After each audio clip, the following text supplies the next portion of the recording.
I'm not going to let this be the reason that I don't succeed.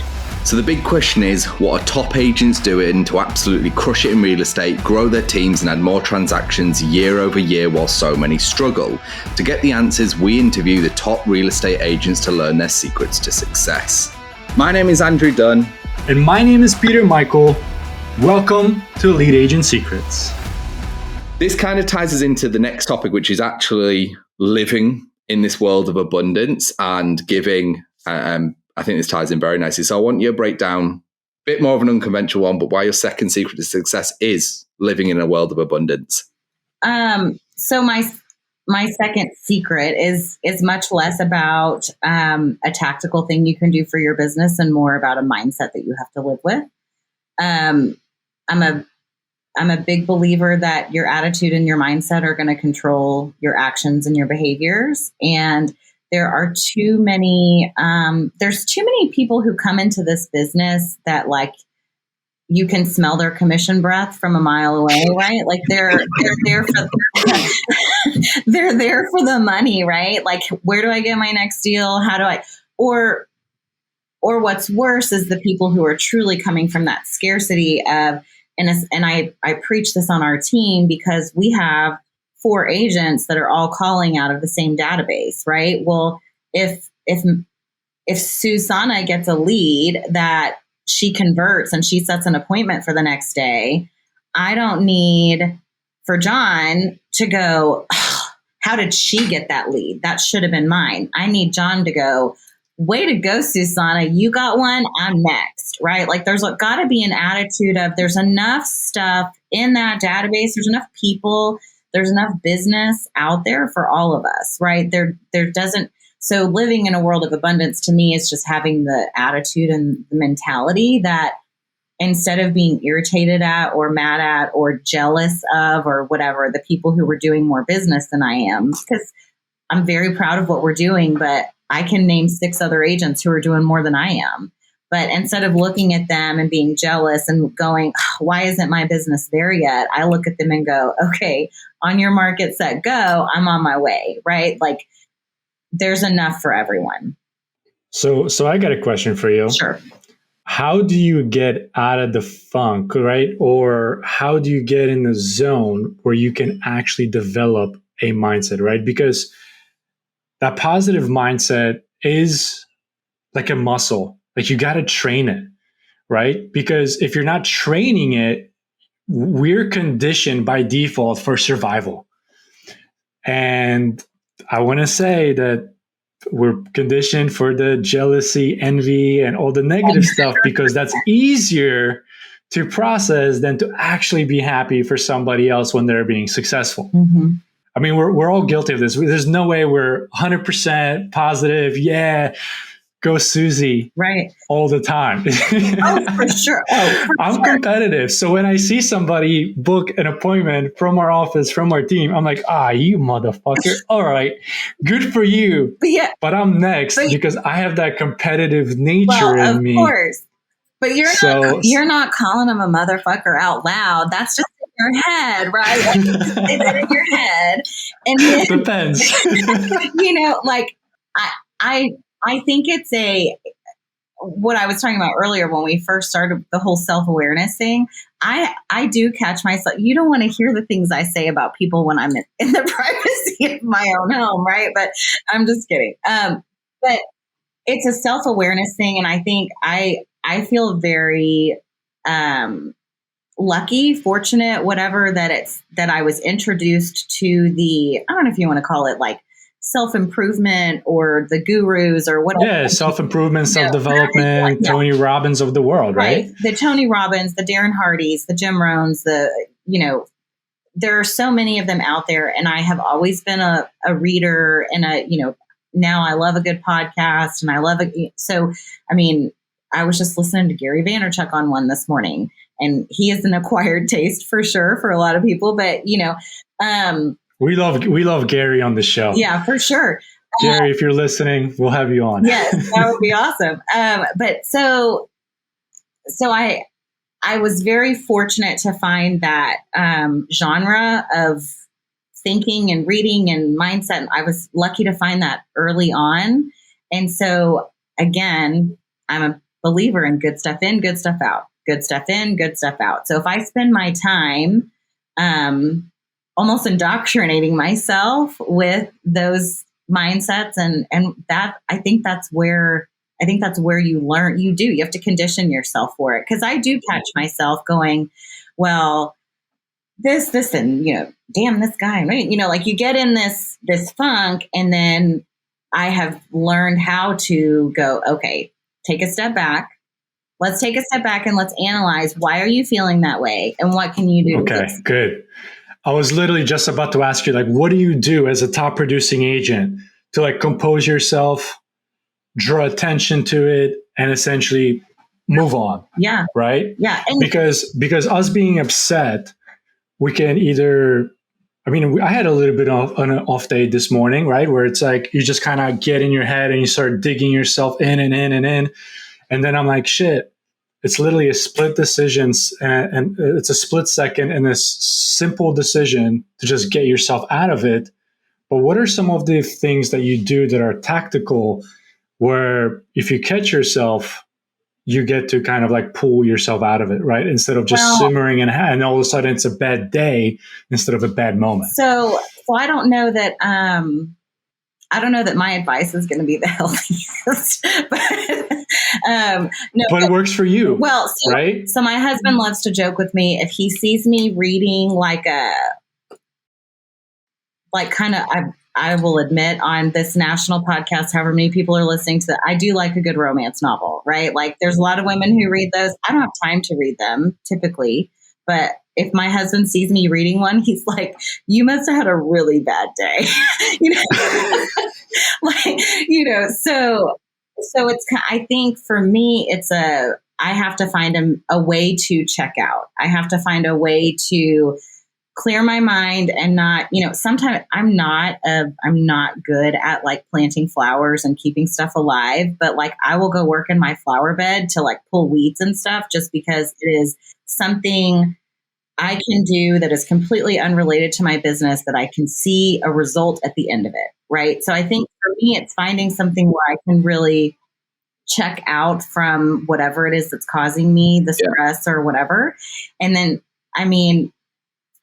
typically I come back either the next hour or the next morning or whatever, and I'm just on fire to be even more productive than I was before, because, I go back to, I can't remember how many years ago it was. I remember a very distinct moment of, I had 4 deals under contract at one time, and I was new enough in the business that was a lot. I was like, oh my gosh, I have 4 deals. You were gliding on cloud 9. It was like the best month of my life, right?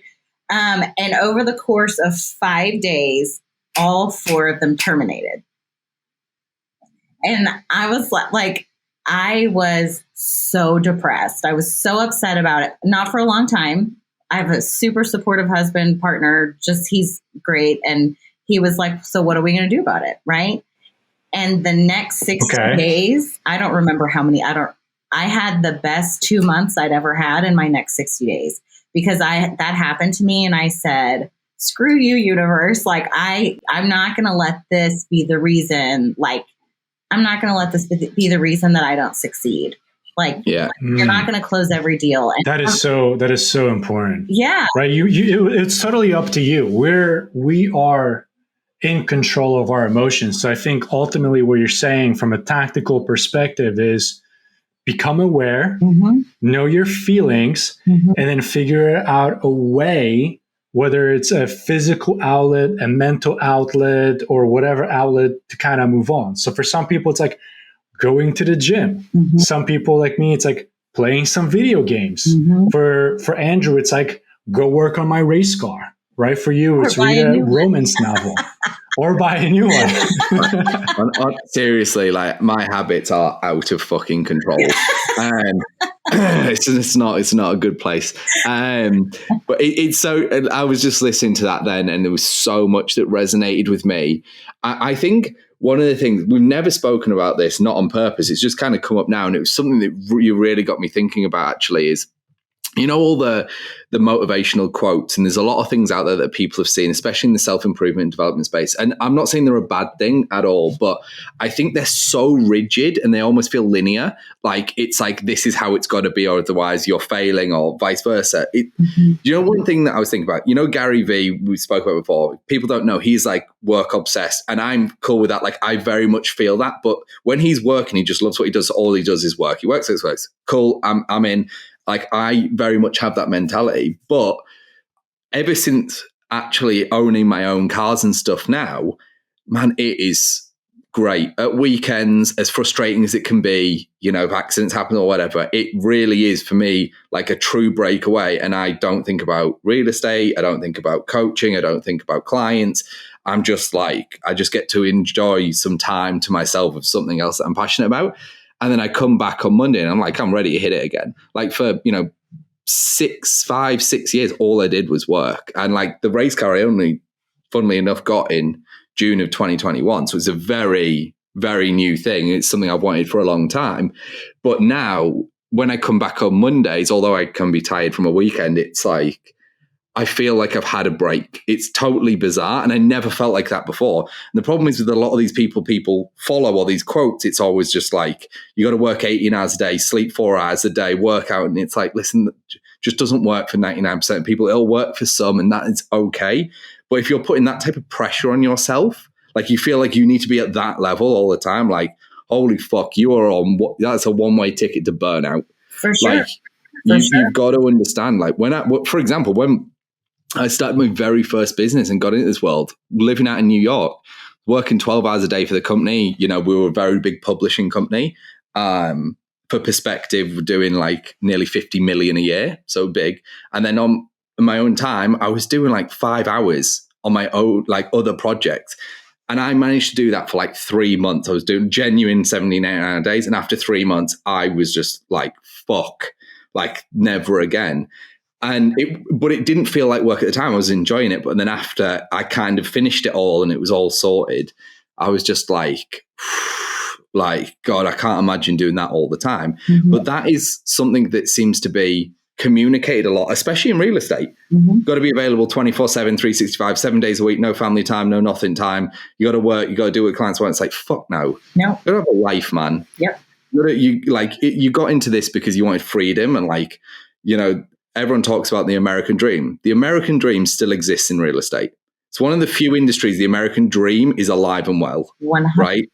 Right. You can come into this with a $500 license. You can be a millionaire inside of under 5 years. Sure. For sure. 100%. And that, you know, to your point, I think there's so much self-awareness that has to happen in order for you to know who you're going to subscribe to. But yeah, Gary Vee, he's like the 11-hour workday, and, you know, or maybe longer, whatever, you know, just what I was listening to this morning, he was joking about how he doesn't even have a Netflix subscription because he's not going to watch it, you know? And that's cool. You know, Mark Cuban's another one of those guys that like, he is just like constantly all about work and whatever. But then there are a lot of these other guys that will talk to you about how important the recharge is, how important it is to draw your fuel from your family. What is your why? I mean, if your why is your family, but you don't ever spend any time with them, like total lack of alignment, which of course burn out as well, right? Like 100%. You know, you really do have to figure out what you're doing. I agree, but I disagree, because I want to spend more time with my family, and they're my why.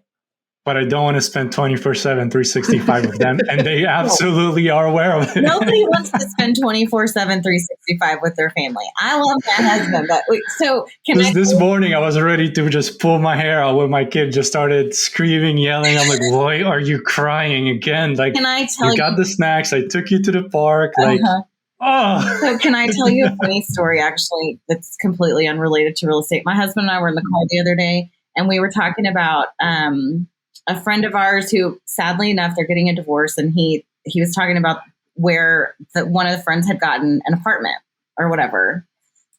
And I looked at him and I was like, I bet he loves that apartment. I go, can we get an apartment? Like once a week you go, and then The next week I'll go, like, just once a week, like, we eat, like, that's our place, like, where we can go. Anyway, we were joking about how we needed an apartment to, like, alternate who got to have a night off. That's totally going to happen. Like, here's what happened for us. I'm looking to buy, like, a comfy sofa to put in my shed where my car is. Dude, I'll definitely be 100%. All my tools around my race car there, sleep, got a beer fridge, like, I'm sorted. Oh, for sure. Why do you guys think I have a couch in my office? I mean, look, it's not just for Santo, right? Selfishly, for those that can't see that, it's because you're not watching on YouTube, so go subscribe to our YouTube channel. Oh, and by the way, if you're listening to this and you aren't making at least $100,000 per year in GCI and you're looking for a predictable system to get you there, then head over to go.eliteagentsecrets.com.